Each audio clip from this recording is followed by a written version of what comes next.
Do you like biryani? Is the health concern holding you back from eating a biryani? Here in this video, I'm going to share you some tips.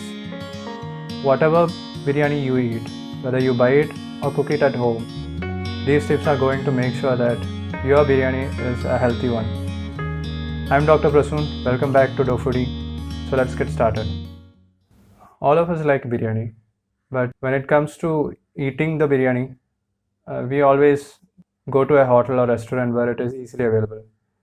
I would say that it will be better to prepare or cook biryani at your home in order to eat a healthy biryani, because you have all the controls. You decide what you are adding, what type of rice you are choosing, what type of oil or ghee. It is in your control. But when you eat biryani in a hotel, it's not in your control. Just keep in mind that biryani houses and biryani restaurants, they are not going to serve you a healthy biryani. There will be a few exceptions, but most of them will be trying to maximize their profit. When choosing the oil, it will be better to go with vegetable oil. Olive oil is the best option here, but it is very expensive. Coconut oil is okay. It has more saturated, but it is definitely a healthy option when compared to dalda and vanaspati. Never ever buy dalda or vanaspati for cooking biryani or for any other purpose. You should not buy it because it is a man-made product. It is made from vegetable oil by the process of hydrogenation. So thing is that it has about 40% of trans fatty acids. It is not healthy for you. Try to avoid it under any circumstances. Ghee is good. It is actually clarified butter. It is made by heating up butter at 100 degrees Celsius and all the water content gets evaporated. The leftover content is what we call as desi ghee.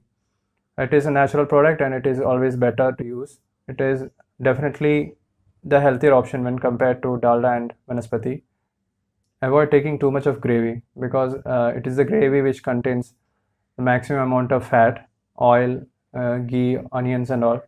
And the gravy will be the tastiest part of the biryani. So naturally, people want more of gravy to make eating the biryani experience a better one. But I'll say that eat less of gravy. In fact, it will be better if you avoid it completely. Eat a little amount of rice and the chicken or whatever type of meat biryani it is. Do not drink fizzy soft drinks with biryani immediately after eating biryani. It will be better to drink a glass of water 30 minutes after eating the biryani. It doesn't matter if it is cold water or hot water, but my personal preference is taking a cup of lime tea after having a plate of biryani. Always use brown rice instead of white polished rice when cooking biryani at your home. I have already made a video on the differences between white rice and brown rice. In short, brown rice has a lot of fibers in it, but white polished rice doesn't. So when you are preparing biryani in your home, try to include fibers in the form of vegetables. Add more vegetables like carrot, cucumber, green peas. I'm not talking about onion and chilies.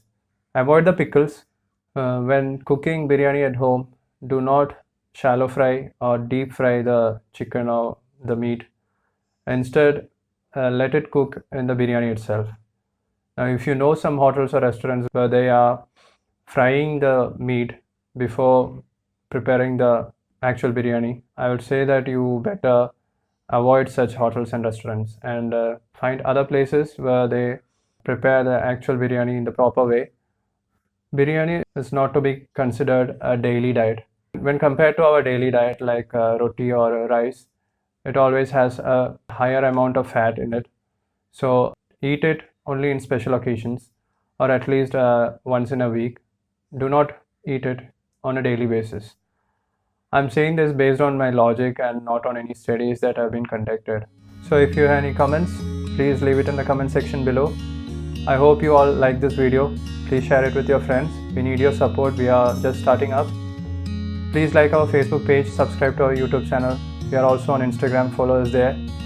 So until I meet you in the next video, it's me Dr. Prasoon signing off. Take care.